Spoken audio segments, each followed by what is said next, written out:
I'm Lindsay Lopez with Form Pilates, where you can form your body and your business.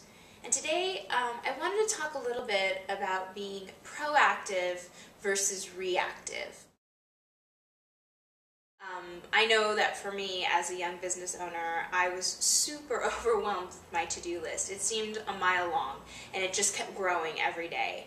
And I would sit down to get some things done, I'd look at it and I'd feel completely overwhelmed with where to start. It felt like I had so much to do that I was never ever going to catch up.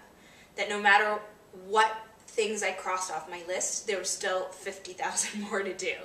And I also felt much like I was putting out fires right and left, that I was trying to race and catch up with myself, catch up with my business, and reacting to things as they came in, as opposed to being, proactive and getting things together ahead of time.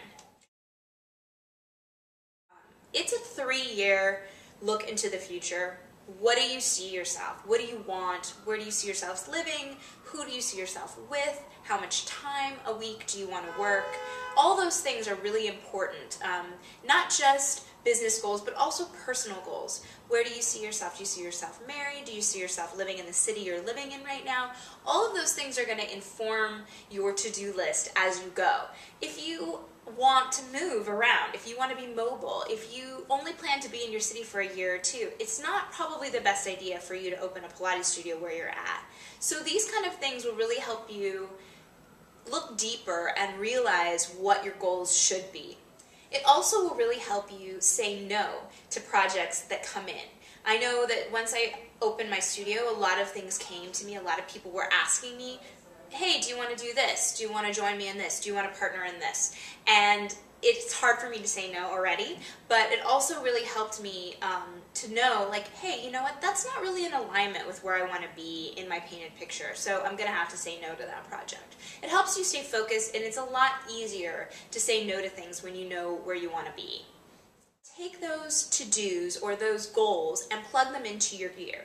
So there's a great PDF that I'm going to have below that literally is just a calendar, 12 months, and you just plug in each of those goals or each of the things that you want to get done that year. You definitely want to make sure you put in vacations, any commitments, any things that you have going on that you know you're going to have to do throughout the year, and then sometimes, most of the time, you're going to have maybe 10 goals that you want to accomplish that year. Well, you're going to realize when you sit down with the calendar, maybe 10 things is a little to kind of pare down your list a little bit, but really it's going to help you those feelings of being anxious and overwhelmed, because you're not going to be doing a ton of things, but instead you're going to be doing a few things really well and actually getting them accomplished. And create a master task list. Again, I put a template below for your use, and you can see kind of my master task list for 2013.